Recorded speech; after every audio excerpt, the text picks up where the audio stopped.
Hello, everybody, and welcome back to another episode of Watching the Boxes Fantasy Basketball Podcast.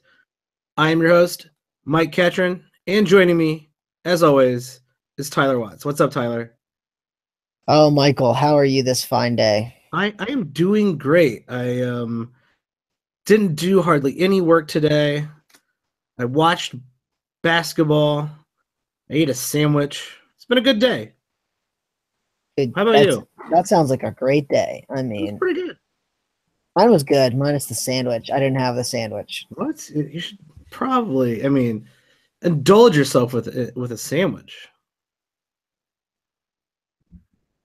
What kind of sandwich man are you? What do you go for? Like, If I had to build a correct sandwich, it would be a corned beef and pastrami with Swiss on rye.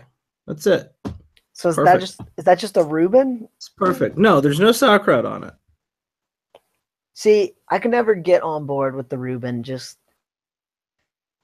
just too many different flavors all going in one direction. Yeah, a good Reuben I like. I'm a fan of sauerkraut.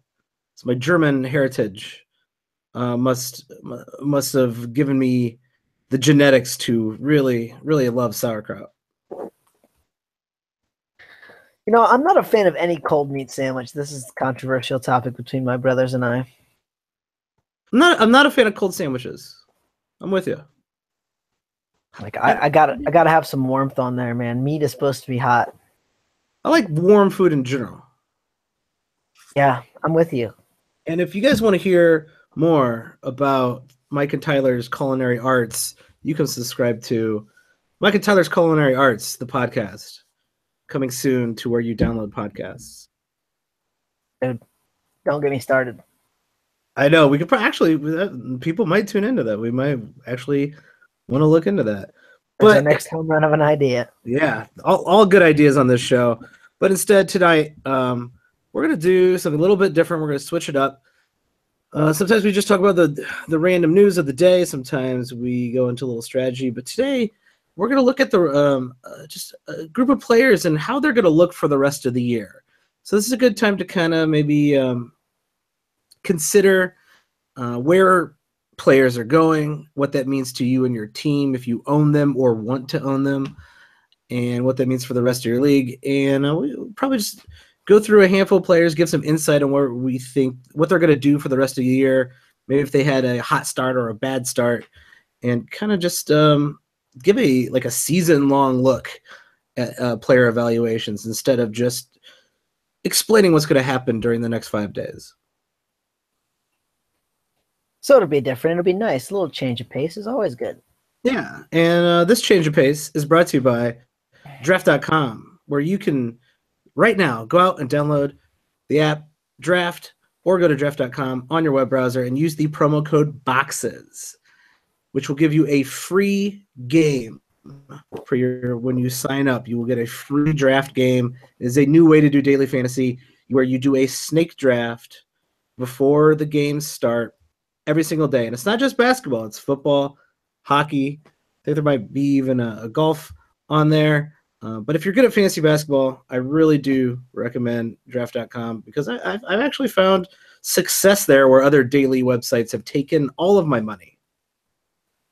I just like the ease of it too, and it's a lot more like a traditional league in the sense that you can only get each player on one team. Not everybody can't have LeBron James, right? Only one person gets LeBron. So I really enjoy playing. Yeah, you're not going to tie with anyone. Or you're not going to be like, oh, I should have bought Doug McDermott tonight for no apparent reason because he had 29 points. Doug McDermott did not have 29 points tonight. But you're not going to get screwed over by some, $2,000 player who had a crazy night. Because that guy's probably not going to get drafted. I'm with you there. Go to draft.com, use the promo code BOXES, and get that free game and start winning some money. So Tyler, I will cede the floor to you. What player, I guess, that for the rest of the year, based on what they've done so far, what player interests you the most out of these? Maybe like someone in the top 20, maybe. So, there's a lot of players at the top here that we could talk about. By the way, technically we could go through every player, and I think we would have something to say about them. Oh, no doubt about that. I have some bombshell players. Okay, Mike. Some players at the end that are not maybe even standard league relevant. Wow. At the moment that I am going to give you that I think as we go down the stretch here will be very valuable to your team. So that is the look forward to part of this episode. That is an excellent teaser to make everybody listen to the rest of this podcast. But I mean, when we talk about these guys in the top 20, right? Like nobody is giving them to you for a sack of peanuts. Right? Like if you're gonna buy somebody in this top 20, you're gonna have to pay big market dollars. Never even seen a sack of peanuts. So many things I could say, but I'll keep to myself. Don't do it. The player who's currently though in the top 10 that I don't think many people saw, and this was a guy we're a big fan of, and it's the guy I really want to talk to you about. It's Victor Oladipo. You are right in my wheelhouse. Now, old Vic, right, is playing awesome this year, and we love it. Yeah, this is something we were definitely on, but we were not on calling him a top 10 player. That's for sure. We were definitely saying draft him, but he's just over succeeding everything he's ever done.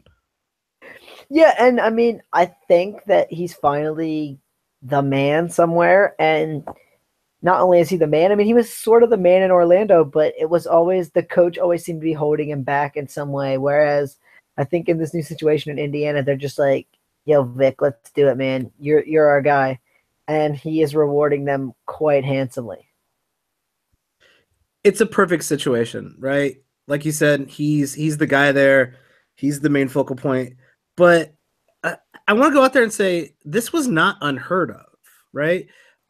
In Orlando, like we always mention that last stretch in Orlando, those last few months in Orlando, Victor Oladipo was putting up top 20 numbers. He was doing it. If you remember that season correctly, he went to the bench, and all of a sudden at the end of the season, this guy was looking amazing. He goes to OK City.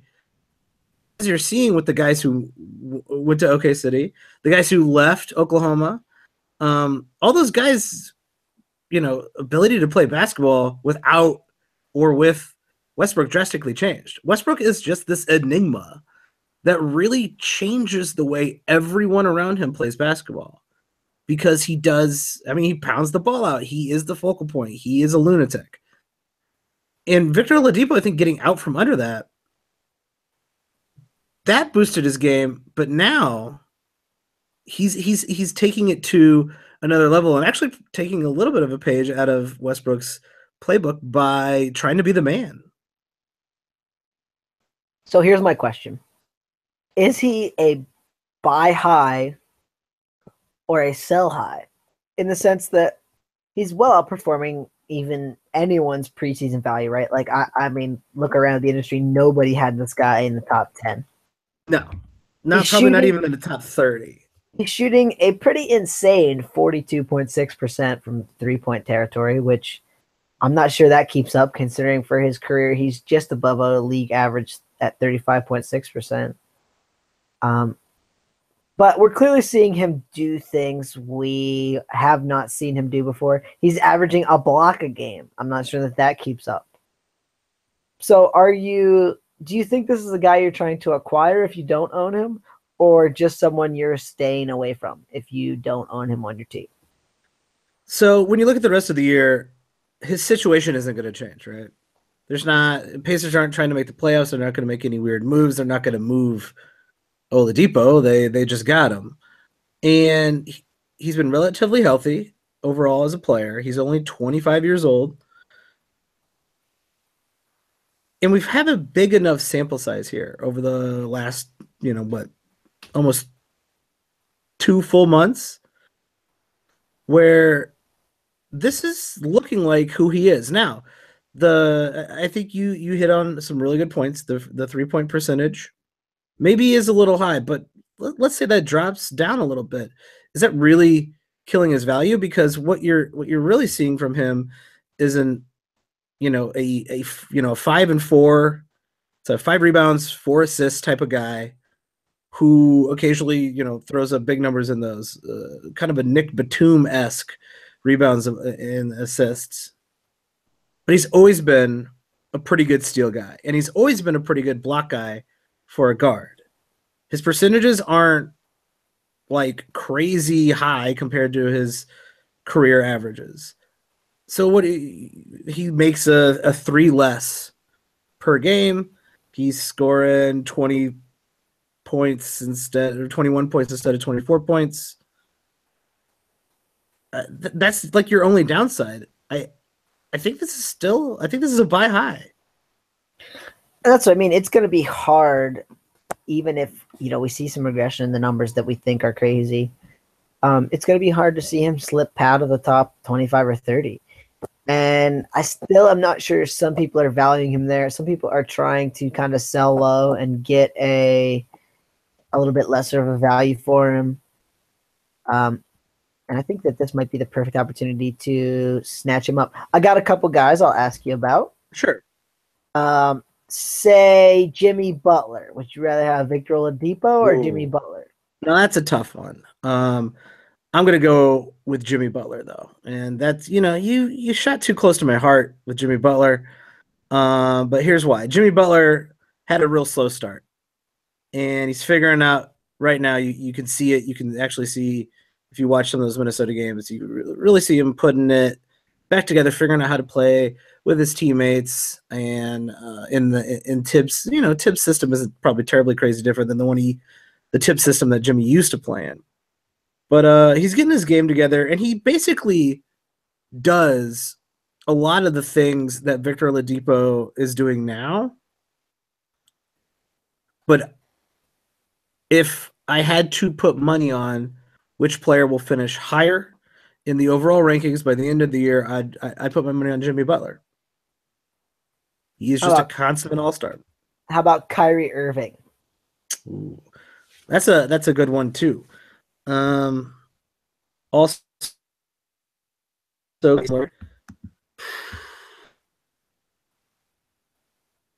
kind of a toss-up there. I think I would go with Kyrie because Kyrie can get real silly with it. And there is a potential that Oladipo does come back to earth a little bit. Maybe instead of him being a top 10 player, top 15 player, he's a top 25 player, right? So he could come back to earth, which is still why, if you could sell him for Steph Curry or Jimmy Butler, Kyrie Irving, then that's probably the right choice there. But, I still think there's a chance Oladipo is pretty close to Kyrie Irving, but we know who Kyrie Irving is. We've seen him do it over and over again. And, I'd just rather have Kyrie Irving. How about a player we perhaps wrote off too soon, Mr. Kyle Lowry? Ooh, no, that's a good question. I think we poured one out for Kyle Lowry. I don't think we gave up completely on Kyle Lowry. This is a tough one because you know how Kyle Lowry likes to finish his years.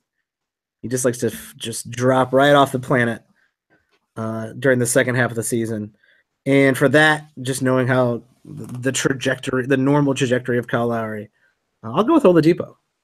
I will say this. I'll go with Oladipo over those kind of point guards in that range. We're talking Kemba Walker, Kyle Lowry. I think Oladipo's past those guys in my book. He does enough across the board, right? So, like, sure, Kemba Walker's going to give you more assists or whatever, but he's not going to give you a block. And Oladipo is going to probably give you close to a block this season. Yeah, and even if he averages half a block a game the rest of the way, and that, you know what I mean, there's not that many guards out there giving you even half a block a game. Well, like I said, it's not terribly unheard of for Oladipo. If you go look at his stats, where he's averaged 0.8. I mean, I'm not saying that he's not going to keep the block up, but I'm not saying even if it regresses to like half a block a game, I mean, guys like Kyle Lowry and Kemba Walker aren't giving you that even half a block a game. That is true. They're not even close. All right, there's a guy I'd like to talk about. I have a few players on my sleeve, Tyler. All right, let's do it. This one is an old favorite, an old punching bag who has definitely drastically overperformed this year as well. LaMarcus Aldridge. Oh, LaMarcus. Someone we were very out on, who has kind of turned back the clock a little bit, playing like his old self in Portland, looking a little bit more like the guy who figured out how to play in the Spurs system in his first year as well. He's kind of somewhere in between those two players right now. Kawhi is back. What does the rest of the season look like for LaMarcus Aldridge? Do you think he's going to stay up here in the rankings, or do you think he's going to take a little bit of a turn or a hard fall into top nowhere? 40 to 50 player. He's been about top 25 so far this year. I'm saying he drops to top 40, somewhere between 40 and 50. Wow, that's kind of, in my opinion, a little bit of a hard drop off. Yeah, I mean, just I don't know. The Spurs always get funky down the stretch here, and do some oddball things. I mean, they're gonna sit him out random games and just do some tomfoolery. Plus, I think Kawhi Leonard was really on pace to take a big step forward this year. And he's already been great, obviously, but I think this is kind of the year where he came into his own, and I still think we might see that once he gets back up to speed. You know, a good point you make there is the Popovich factor. With Jimmy Butler, you got the Tibbs factor, right? Jimmy Butler is going to play 37 minutes. You know, if there is a chance that Jimmy Butler can play 48 minutes, Jimmy Butler will probably play 40 minutes. Like, they went in an overtime game where everybody played a ridiculous amount of minutes. It was absurd. There was just no need for these guys to. Tibbs is going to severely hurt these guys' careers playing this much. I think they're fine this season, right? But it's killing them. But on the flip side, Pop has been ahead of the game in playing time for much longer. And LaMarcus definitely was carrying this team on the way in. Now he doesn't have to carry this team anymore, and all they got to do is prepare for the playoffs. So, yeah, I could see his playing time going down a little bit, his shooting going down. I don't think he's going to fall as far down as I think you do. I do still think he's going to produce pretty well. He's going to shoot at the same percentage. Maybe he takes a few less shots. But I think LaMarcus is playing his own game right now. Pop talked about that. I think we talked about that in an earlier episode. And I think LaMarcus is feeling himself this year, and I think he'll be fine. I got some names I'll rattle off for you, and this is kind of why I think he falls a little bit more than even you think. So we'll just look at some forwards. Aaron Gordon. Would you rather have LaMarcus Aldridge or Aaron Gordon? That is another guy I think we probably should talk about as well. Who is this guy? Is he for real? Who is this man? Who is this man? Another guy we were both definitely high on, and that panned out as well. Let's just talk about Aaron Gordon then, and then we'll compare the two. So, like, Aaron Gordon's been playing out of his mind. This is something I think people who saw the potential in Aaron Gordon last year felt that he was capable of, and he didn't produce it last year. Now this year, different story. He's put it together. He's shooting pretty well, probably better than he technically deserves to be shooting. Shooting around 49%, which would be his career high, but I think he's putting some things together. It's not the craziest thing in the world. He's hitting a lot more threes, and they're playing him at the 4 a lot more, which is really the position he should be playing. He's 22 years old, so it's not crazy that he's taking a leap here. But I think Aaron Gordon, you're probably seeing Aaron Gordon at his peak, and I think maybe he falls back into that 30 range. I don't think he takes a hard fall off because I think Aaron Gordon's got the talent to really put it together. So if I got to compare him and LaMarcus Aldridge, I think they both take a step back. Um, Man, I think that's a really, really tough question. If I'm in a roto league, even if I'm in a roto league, I think it's pretty questionable because LaMarcus Aldridge gives you great percentages, and I would probably take LaMarcus in a roto league and go with Aaron Gordon in in a head-to-head league. I might take LaMarcus in both actually, but I think it's kind of a toss-up. That's a really good Here's why comparison. I'm going for Aaron Gordon, no matter the league. Because Okay. you hate LaMarcus Aldridge. No, that's not You're a it. hater. Okay, LaMarcus Aldridge actively hurts you in 3-pointers, whereas Aaron Gordon making over 2 a game. Now he's shooting 40% too, and I don't know that he's even a league average 3-point shooter, but I do think that he can still get you like 1.5 per game just on the amount of attempts he's taking, and even that is not actively hurting you like LaMarcus Aldridge's 0.6 a game. So there's a negative. LaMarcus Aldridge only half a steal a game, where Aaron Gordon's going to get you like a full steal a game. So there's another category where he's kind of actively hurting you. And if LaMarcus Aldridge's points drop down to like somewhere between 19 and 20, 21 with Kawhi back, he's not really even that much better than Aaron Gordon in that category. So you're looking similar in points, similar in rebounds, similar in assists, similar in blocks, similar in field goal percentage. LaMarcus Aldridge, the only category he's better than Aaron Gordon in is free throw percentage, I think, the rest of the way. And I think that Aaron Gordon's threes and steals are that much better that I'll take him. Oh, that's a pretty good argument. I think if you care about your percentages, which some people actually do, I don't trust Aaron Gordon's 49%. Just don't. If you care about percentages, I'd still go with LaMarcus. Like if I was in a roto league, probably still leaning LaMarcus. But you make a very good argument. Aaron Gordon, I think, is right there. And I might take Aaron Gordon in a head-to-head league more. I don't think you can go wrong with either one. Is kind of what I'm saying. But I'd lean a little bit LaMarcus if you care about your percentages.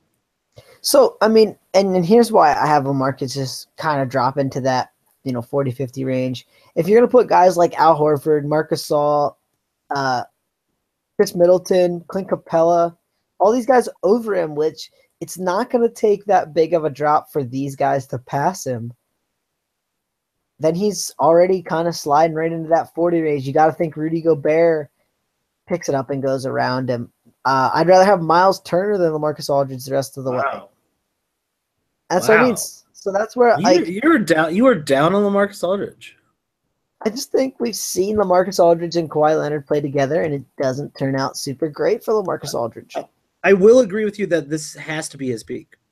Has to be. But 2 years ago when he did play with Kawhi, his numbers, he ended up being a top 30 player.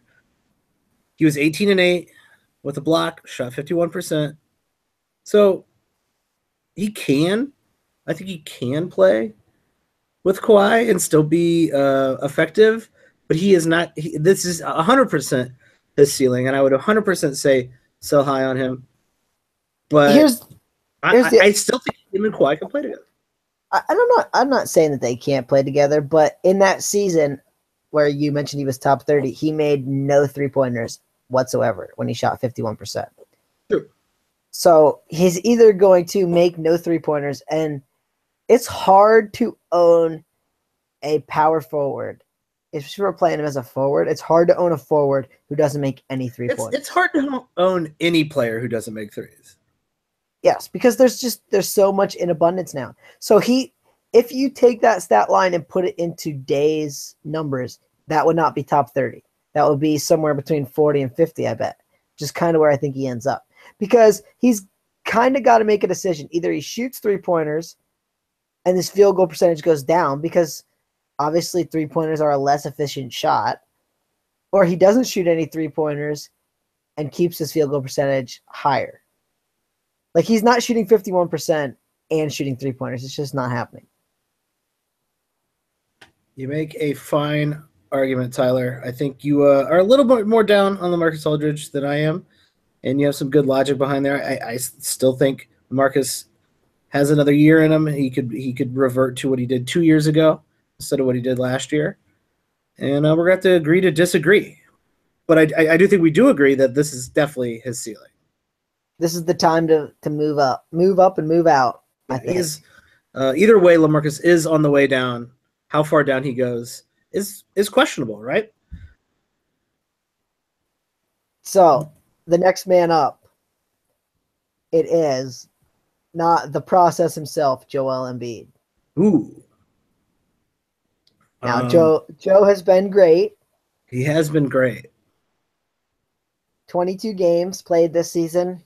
Slowly, that's a record. Nope. He played 31 last year. Slowly inching his way toward that 31 he played last season. So I am going to recommend selling Joel Embiid right now. Wow. Why is that? Why do you think? Is it simply the injury? He's been great. The only question I have about his numbers is what is Joel Embiid's actual 3-point percentage?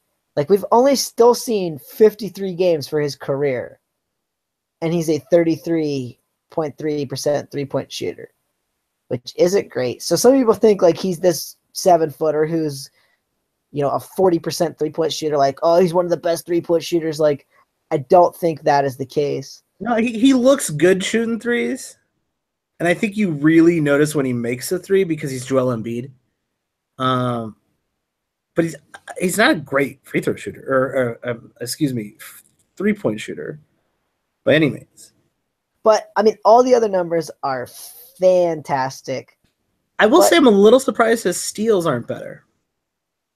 Yeah, I mean that's a good point, and he's playing 30 minutes per game, which he only averaged 25 last year.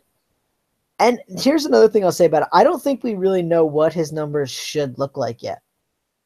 I mean, even if you look at his career for 53 games, like that's not a full season. So I don't really know what his numbers should be.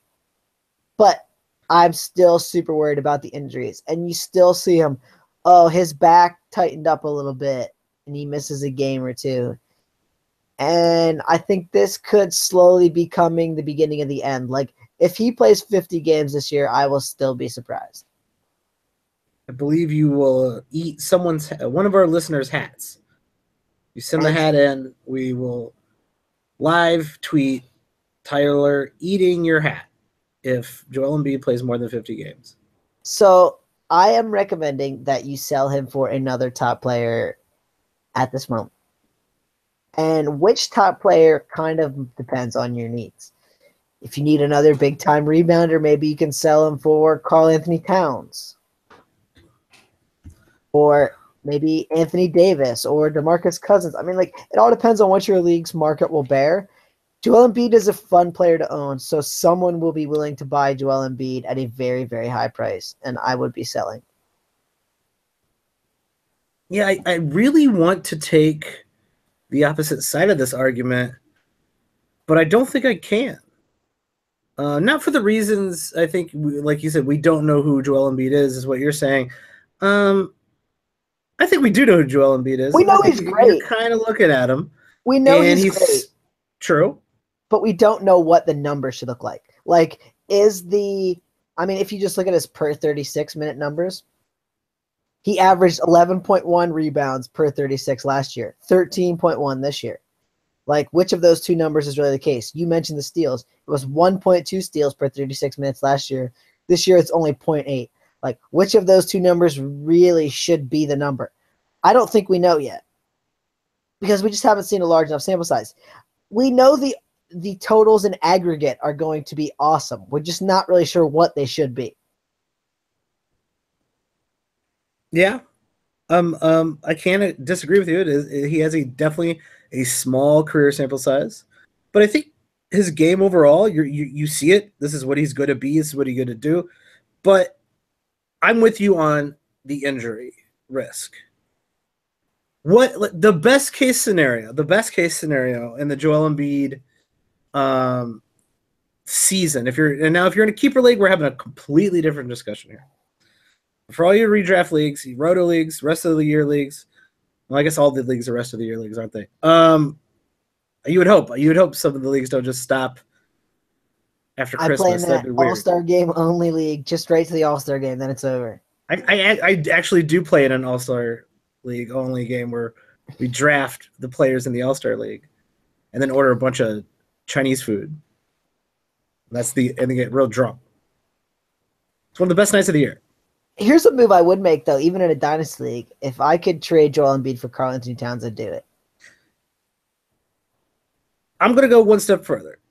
If you can trade up, like Karl Anthony Towns, DeMarcus Cousins, yeah, of course do that. But I'm also thinking if you, like I said, best case scenario, Joel Embiid plays 65 games.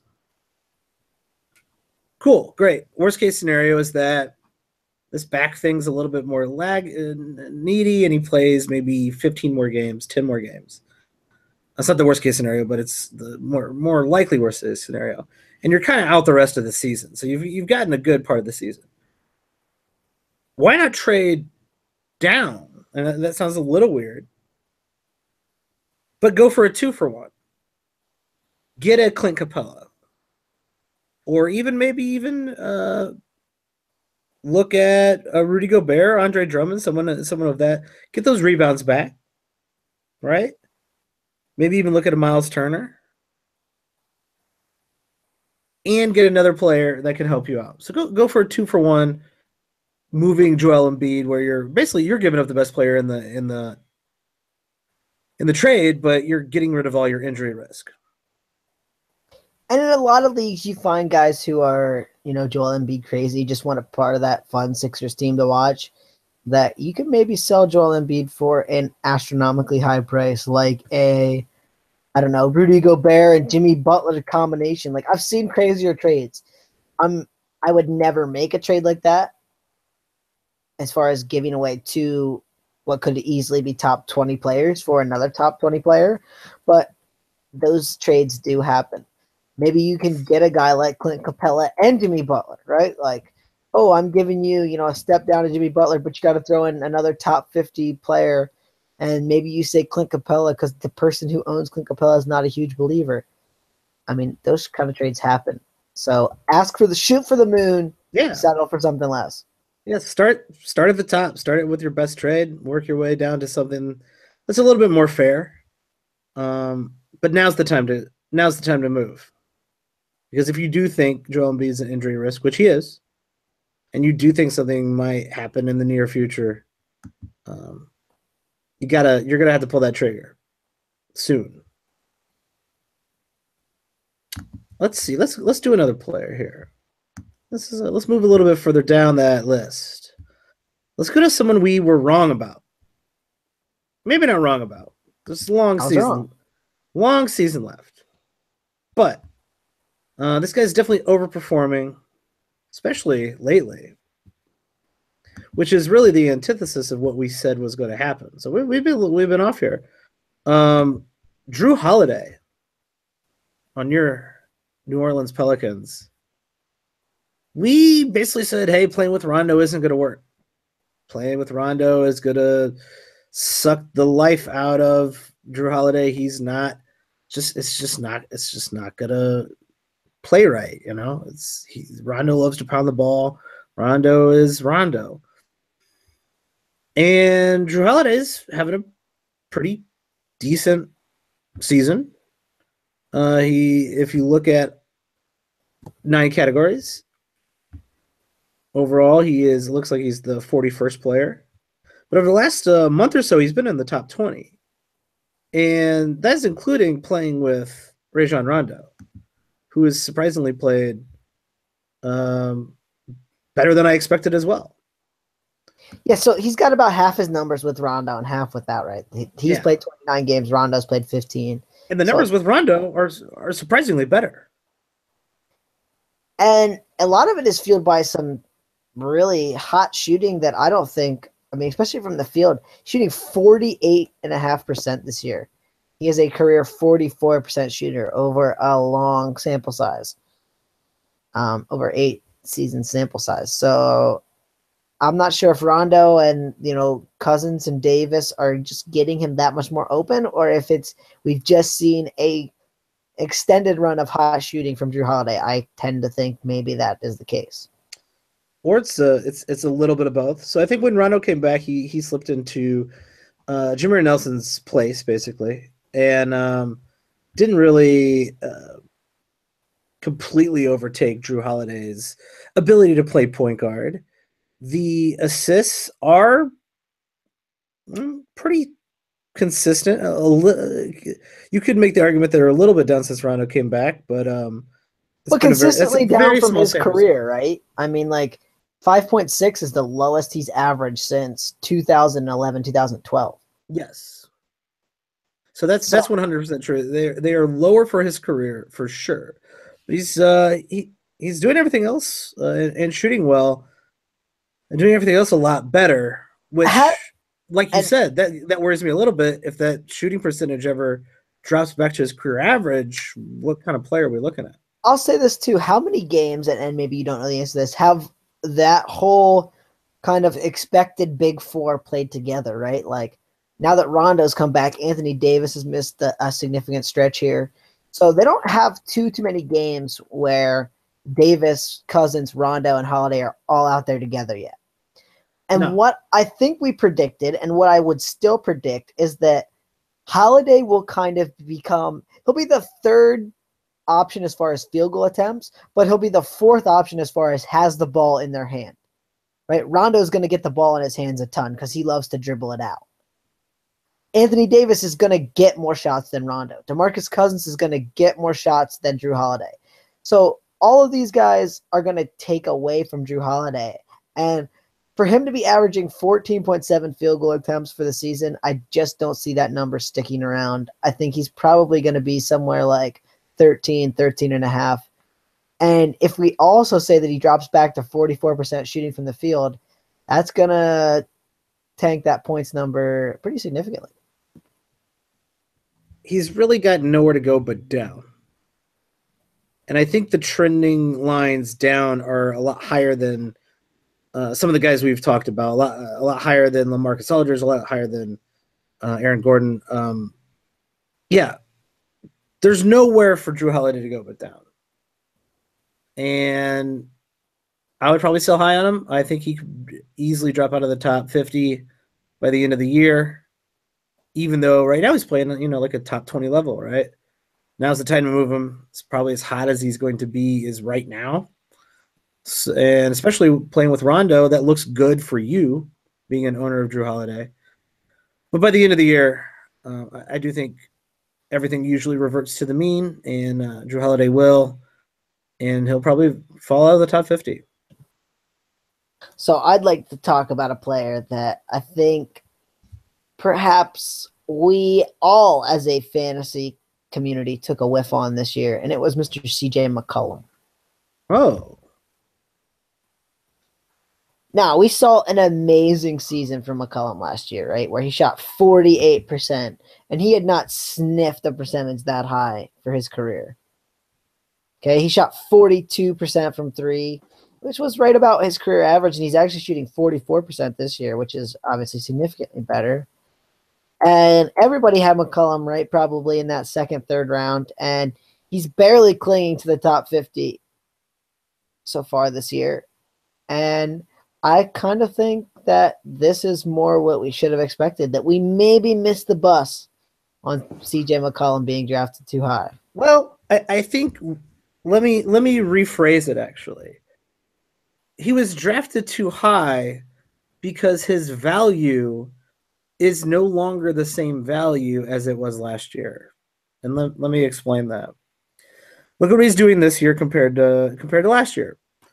Scoring just a little less, hitting the same amount of threes, about this a little bit more rebounds, about a full less assists. So that kind of hurts him there. But same steals, shooting a worse field goal percentage, but not like crazily worse. Still hitting his free throws, still around 2 turnovers a game. He's pretty much the same player who's shooting a worse field goal percentage Instead of shooting 48%, he's shooting around almost 45.5. Okay. But what makes CJ McCollum valuable? Last year, it's the scoring, the 3-pointers, and then everything else he does really, he's not bad at anything. Well, this year, scoring and 3-pointers are up. He's the crap version of Klay Thompson. He's like a half version of Klay Thompson. He's not a total crap version of Klay Thompson. Like Jordan Clarkson's the crap version of Klay Thompson. Now Jordan Clarkson can't make a 3-pointer, Michael. Don't delude yourself. All right. Well, I digress. CJ McCollum just isn't as valuable as he was last year because the league is looking a lot more like CJ McCollum. Yeah, and that's an important trend to follow, right? This is a guy I would sell, especially if you can get anywhere near what the value you drafted him as, right? Like, if you could get, I don't know, John Wall, and maybe even a guy like Gary Harris. Who would you rather have the rest of the year, Gary Harris or CJ McCollum? Ooh. You know how I feel about Gary Harris. I'd probably go Gary Harris. That's what I mean. Like, I think that the league is kind of passing CJ McCollum by, and I don't see him. I mean, he's playing 36 minutes a night. I don't know that we see this get any better for CJ McCollum. Yeah, and those kind of warning signs were there, right? He played 35 minutes last year. He shot a high percentage, above his career average, and this year, a little bit of a revert to the mean. He's still a very good fantasy player. I think he's had a bad couple weeks over the last month or so, but his skill set isn't special anymore, and that is with his name recognition still being pretty high before people kind of reevaluate his rankings. It's probably a good time to sell because this is probably as good as he gets. This is probably his season. You're looking at it right here. He might shoot a little bit better here, but this is probably where he ends up. I don't think he's going to significantly drop, but he's not going to get better. I'll buy. Your statement, not him. Yeah, I was going to say, you might want to clarify that one. I have another player that we were, you got to do both. The ones we were right, ones we were wrong about. And this one is going to go right directly to, this one's going to hurt. This one's going to hurt, Tyler. It's going to hurt you. I'm going to talk about Ricky Rubio. Ricky Rubio is having. Oh, he's on my list. He's on my list. Well, he's off the list because he is having a horrible season.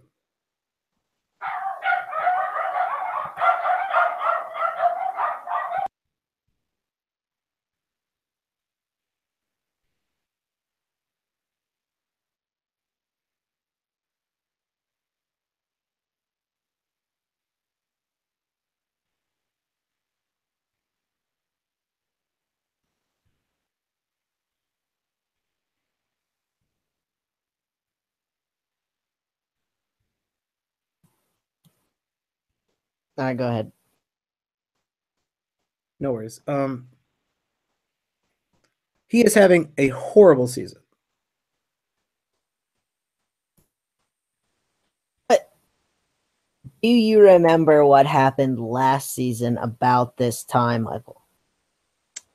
No, I do not remember.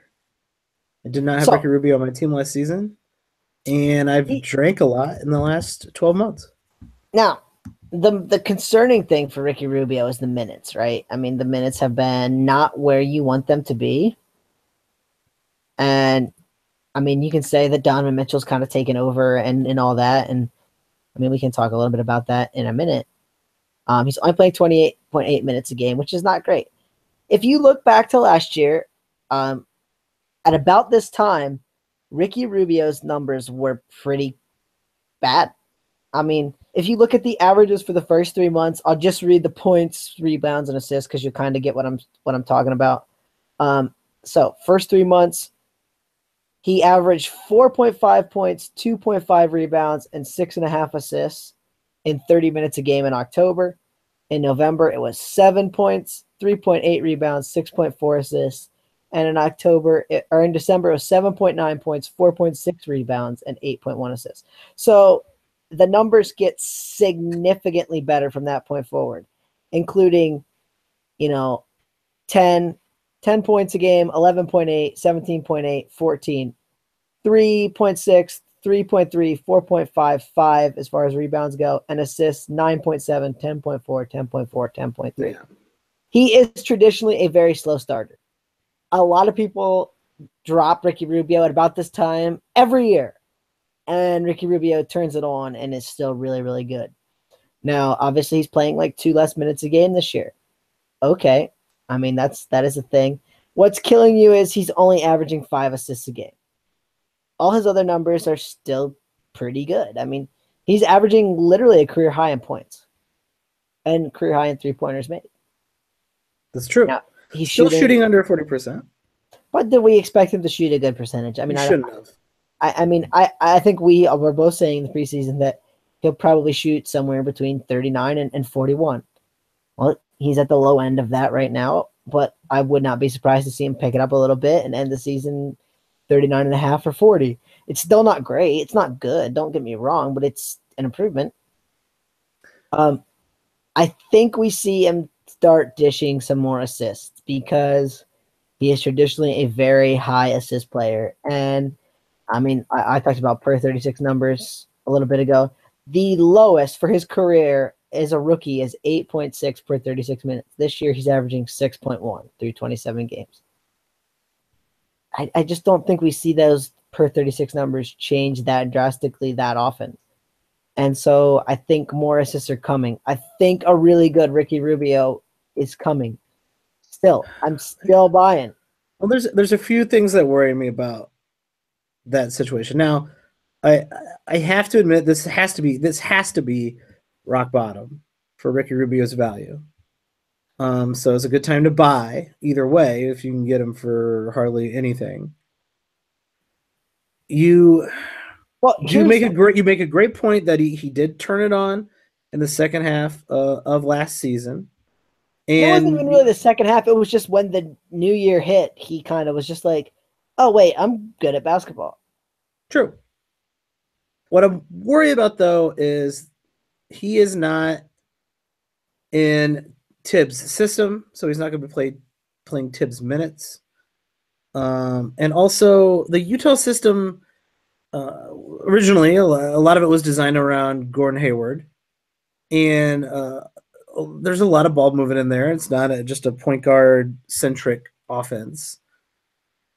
And I worry about those assists approaching, getting over 8 by the end of the season. But here's the place where I think most people are missing the boat. Okay. Per game, what is Ricky Rubio ranked so far this season? According to the statistics site that I am looking at, according to 9 cats across the board, he is 120th for the season. If you get rid of the turnovers, what is he ranked? Oh my God, you're gonna make me do the math. And here's the reason, right? Like all point guards get a lot of turnovers. Like, so I mean, for a point guard, it's hard to evaluate with the turnovers in, especially when he's 76 without turnovers. Would you have guessed that? Like, I think most people think like, oh, Rubio's been trash, man. He's been terrible, and he's still 76. So why was everyone Italian? I don't know, man. That was just a cool voice I tried pulling out there for you. So I'm maybe not saying that it's 8 either, but I'm saying that it's probably 6.5. Doesn't that put him like pretty close to the top 50? Yeah, I mean, if you get back up to 8, right? Get another rebound, get closer to 8.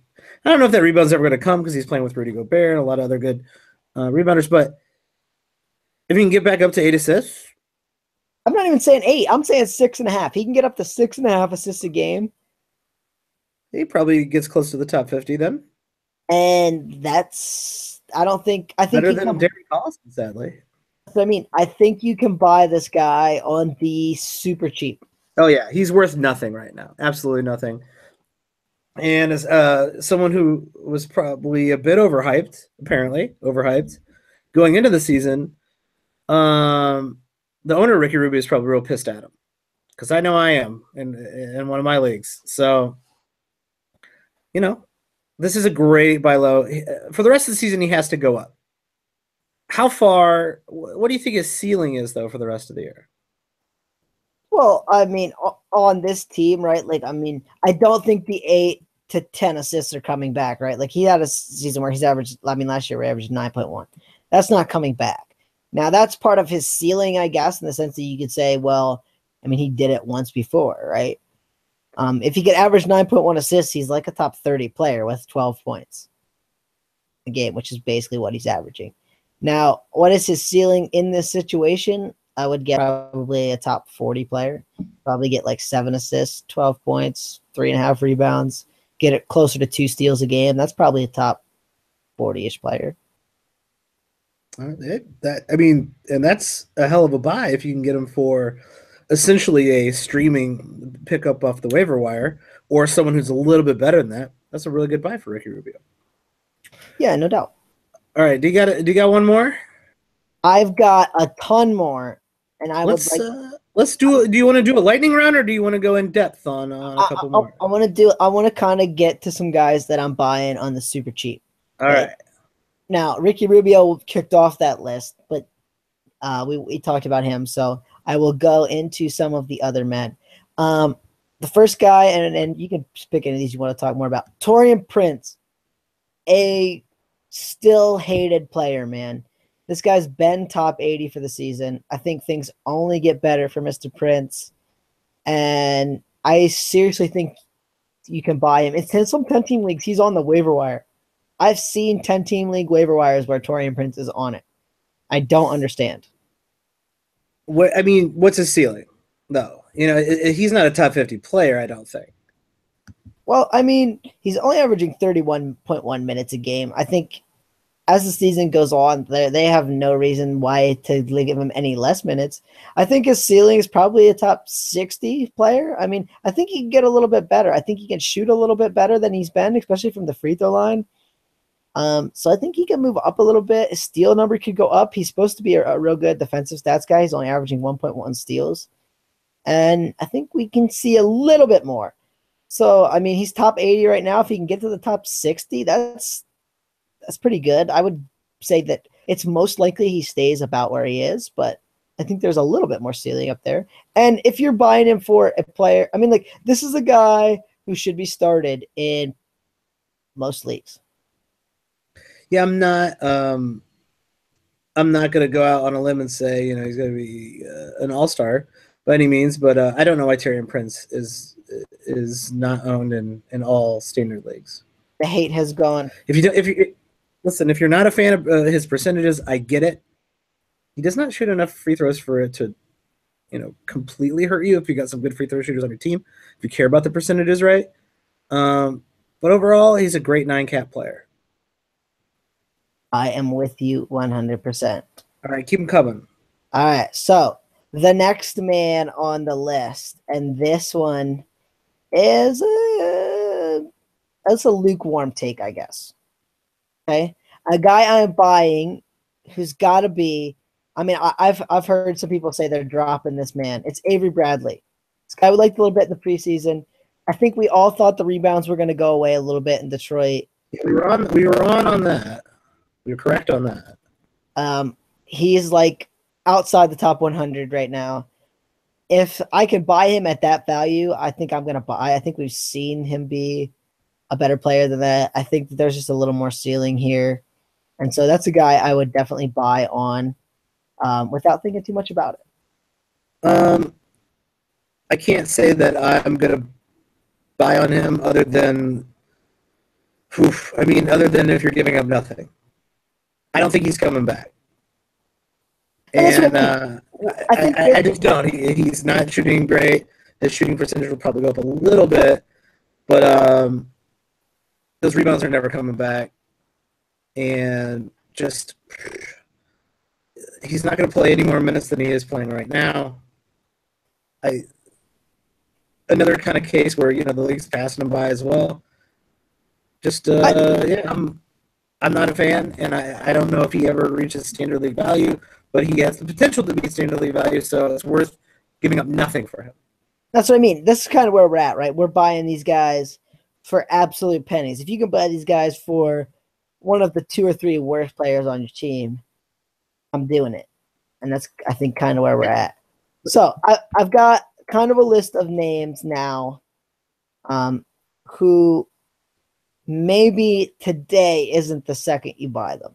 But I'm saying once the calendar takes over to the new year and some of these teams start going, yeah, we're out of it. We don't care. Or maybe just, yeah, we're done playing insert name of guy who's just a crappy role player, right? Like, he can do a job, but he's not really helping us. You've got some upside. Let's see what you can do. That's what I'd call these guys, right? Some guys who will get more minutes as the season progresses. So if you're in a deeper league, now would probably be the time you'd want to buy them. In a standard league, you might want to wait till like the new year, maybe a couple weeks after that, and then buy them. And just slowly watch their minutes tick up and their production follow. Are you ready for this? Well, yeah, let's hear them. These are good. These are great rest of the year candidates for sneaking into that standard league value that we've been talking about. So first guy on my list, Jonathan Isaac. I have just loved what I've seen from this guy. I don't think he's going to score you a ton of points, but he could be helpful. He's already averaging in 20 minutes a game, 1.2 blocks a game, and 0.7 steals. So you used to talk about this guy getting like 25 minutes a night even. He's valuable in both the steals and the blocks category. He gets you a little bit for threes, not a ton, but I mean, he's making a half a game in 19 minutes. 4.4 rebounds, so the rebounds could turn into like 6.5, 7. And we talk about a guy who's just like getting pretty darn good across the board in like 25, 30 minutes a game. I think the minutes are only going to go up. I'm still not sure what to think about this Magic team, but I don't think they're going to compete for any championship. And so why not give Isaac the minutes during the second half of the season? He has got the tool set. You just got to, like, you're banking on the minutes that come at the end of the year. And as raw as he is, I'm not sure how many of those minutes come. Look at some of the guys you got Aaron Gordon in his way. I mean, they got Gordon and they got Vucevic, who they're going to keep playing. But look at some of those other guys they're playing. Like, I mean, are you really that big on 33 minutes of Wesley Alundu or 35 minutes of Hazonia they played in the last few games? Now they got some injuries, right? Gordon was out, but they're playing guys like Maurice Spates 13 minutes. Like, I wouldn't talk shit about Mo Spates, man. If he's listening to this podcast, I do. Listen, I don't even know Tyler, man. Like, that's all him.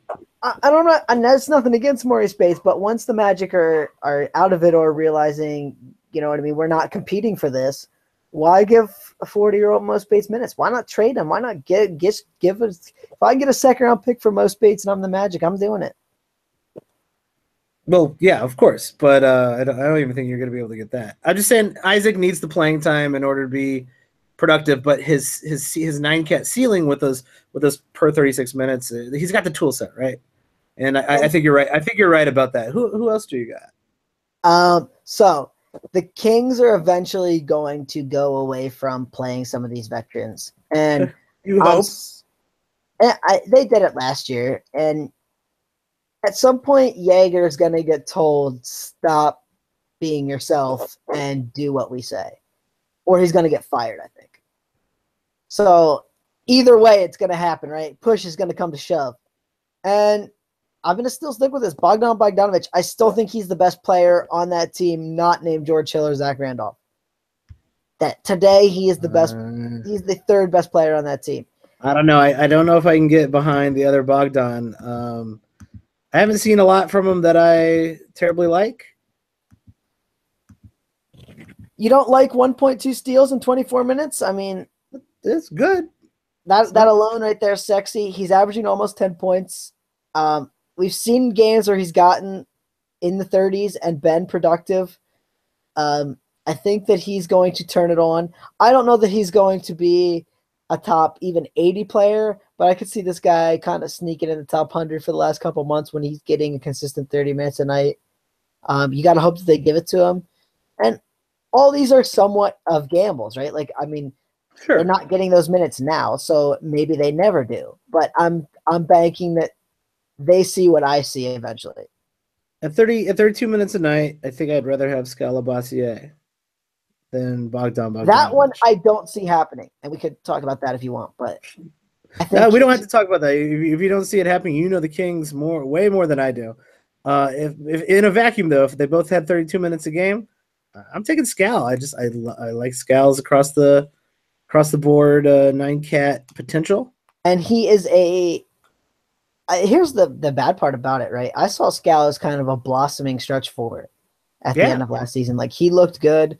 Sure, he made some dumb plays, but I mean, what rookie doesn't, right? Like, no, not unless your name's LeBron James or like someone who's going to turn into an absolute superstar. Like, as a rookie, you make some dumb plays, right? And you do some silly things, and he's a real young guy still. But I don't understand the whole like starting him and giving him 7 minutes. Like, it just doesn't make any sense to me. No, I mean, I wish they would, because like, what do they got to lose? And I really want to see what Scal can bring to the table, but the potential of that happening seems low. So here's another guy, and I think we talked about him a little bit in the preseason as a guy maybe you take a flyer on. It's New York Knicks rookie Frank Ntilikina. Now you're talking up my alley. This one is he's already streamable in a standard league, even playing 20 minutes a game for his 1.5 steals a night.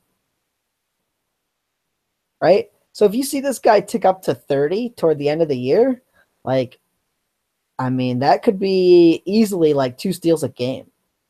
And that alone makes you ownable. Yeah, I mean, here's the thing about Frank, though. I really like what I see when I watch him play basketball. So the opportunity's there already. And he just looks like he's making the correct decisions. A couple times, I was watching the game against the Nets tonight, and a couple times I forgot it was him. I was like, who's that guy? That's a really good use of the pick and roll there. And they're like, oh, great screen there, use of the screen by Frank. And I'm like, well, that was Frank? Seriously? He looks like he's got some NBA professional basketball in him, where he could be pretty good. And like you're saying, like down the stretch, I don't know why he wouldn't be playing a lot more minutes and getting a lot lot better feel for the game. And assists and steals are hard to come by. I'm with you. I like him being a standard league relevant player by the end of the year.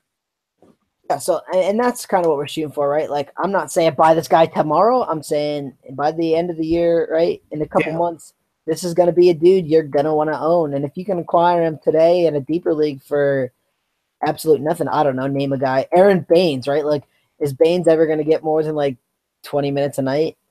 Unless there's a big injury? Like, probably not. So, I mean, sometimes you got to buy with the future in mind, I guess, is my point. All right, I got a couple more here. And I'm just interested in this guy a little bit, and I want to ask you about what you think here. So what do you think the Suns do going down the stretch? Are they going to play Chris and Bender together? I think obviously they're going to try to trade Monroe, and they're going to probably try to trade Tyson Chandler too. Are they going to commit to a Chris and Bender front court, or do you think they're going to prioritize one of those two over the other one?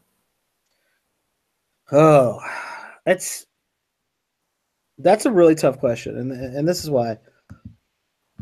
What has Bender done that makes you think that he's a player, like an NBA player for the future? And this is the thing, right? I'll hear a lot of people say like, "Ooh, I like Dragan Bender for the future so much better over Marquise Chris," and like, okay, Dragan Bender can like make a pass better than Marquise Chris. But I always think that Marquise Chris looks good if he could just keep from fouling. Like, well, and that's kind of where I was going to go is like when he plays extended minutes, especially when he's not fouling out. But when he plays extended minutes, Marquise Chris does some really good things on the court. Consistently scoring, hitting threes, getting good rebounds, getting blocks. I mean, we've seen him do it. I haven't seen Dragon Bender really do anything. he is a better passer. That's the only thing I can say Sure, about him than Marquise Chris is that he's a better passer. and they're probably going to give him an opportunity because they drafted him and all that. But I'm sorry, I really haven't seen much to be excited about when it comes to Dragon Bender. Like the guy is apparently enormous and doesn't rebound. He always strikes me. He's never going to get a steal. His blocks are not that impressive. Even I know he's not playing a lot of minutes, right? But it's nothing he's done has impressed me. He always strikes me as like very soft for a man as big as he is. Like he wants to be a guard, but he's like 7 feet tall. He certainly isn't banging with anybody. I'm not sure if he can.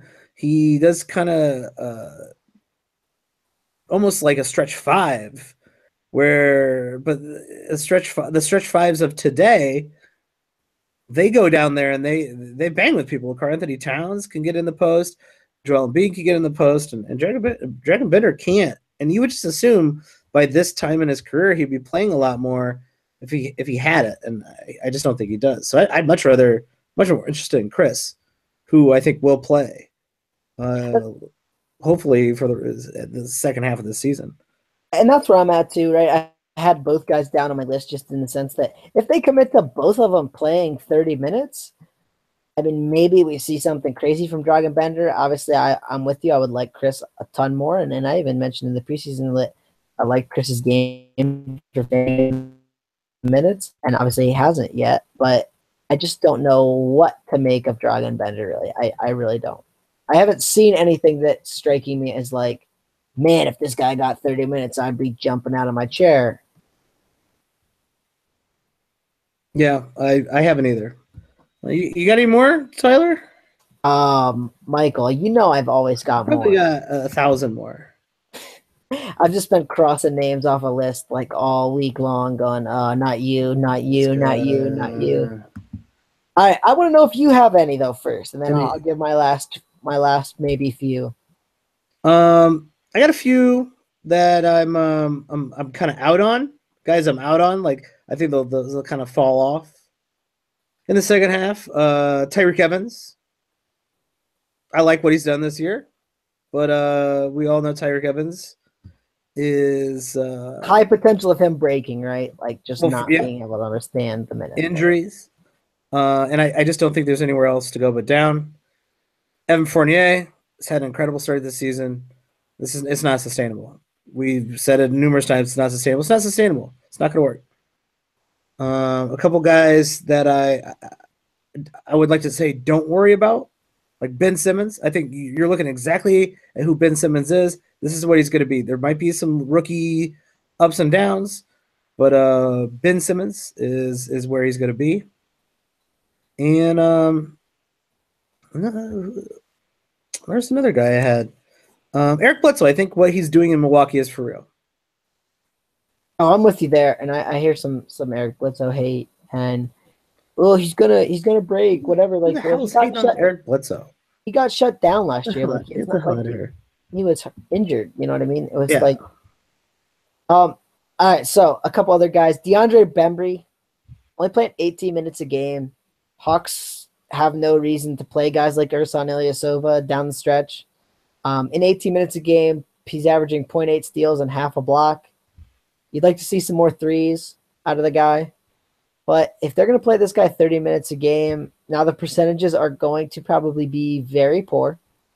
But he could kind of get you across the board line that you're going like, I could deal with that in a standard league. That's especially in those defensive stats. You know what I mean? Like you double those minutes, which he's probably not going to play 36, but that would be a huge steal and block combo from a small forward shooting guard type. I like that. You mentioned Scala Bissiere. I don't think it's going to happen, but obviously Scala's got a very fantasy-friendly game.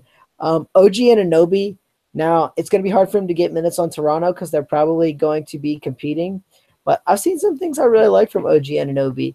And maybe this is more of a Dynasty League target because, like I said, they're probably not going to fall out of it, so they're not going to be super into giving OG a ton of minutes. But OG could be good. Steals guy, a little bit of three-pointers, some decent rebounds, some decent points if he was given a larger role.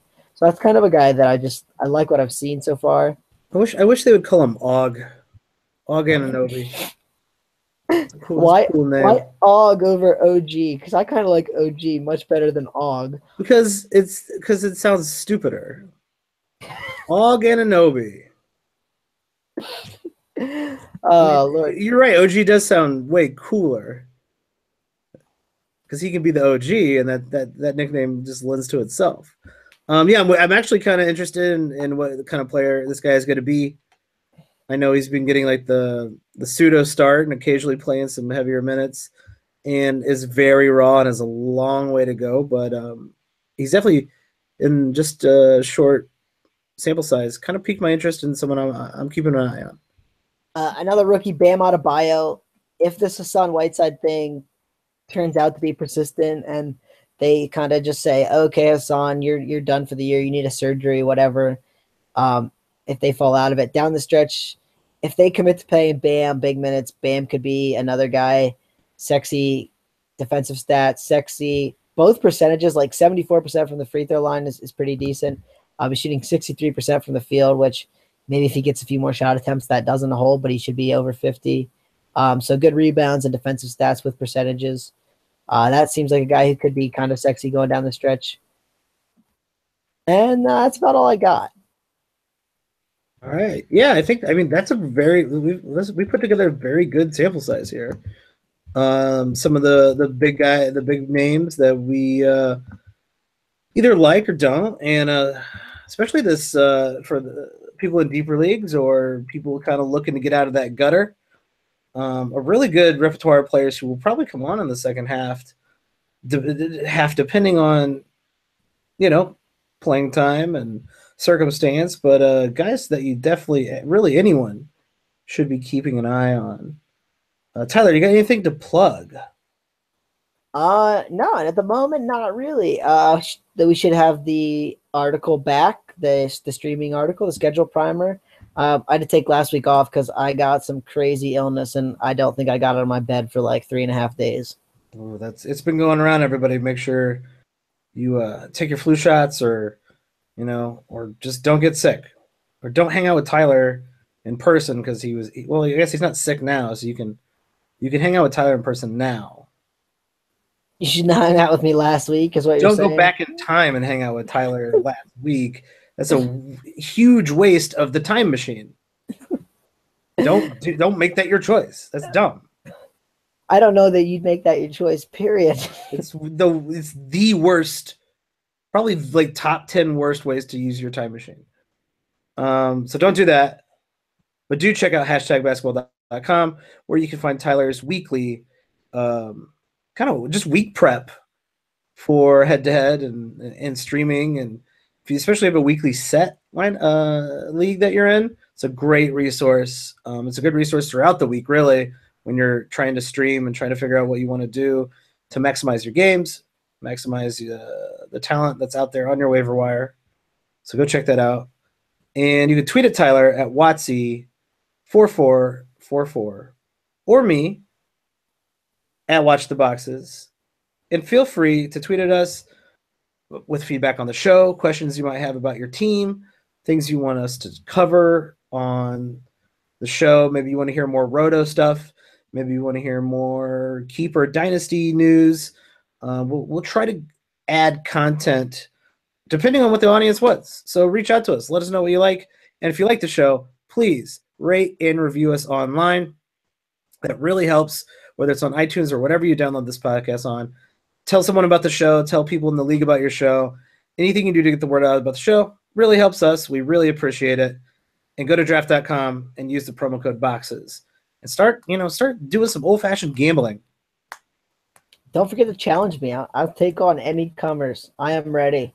Yeah, if you use that promo code boxes, take a little screenshot of that, send it to either one of us. We will bet money against you. You can win our money, and if you do, you will not hear the end of it on the show because I'll be mad about it, and I'll complain about it a lot. So that'll probably be entertaining at least for an episode.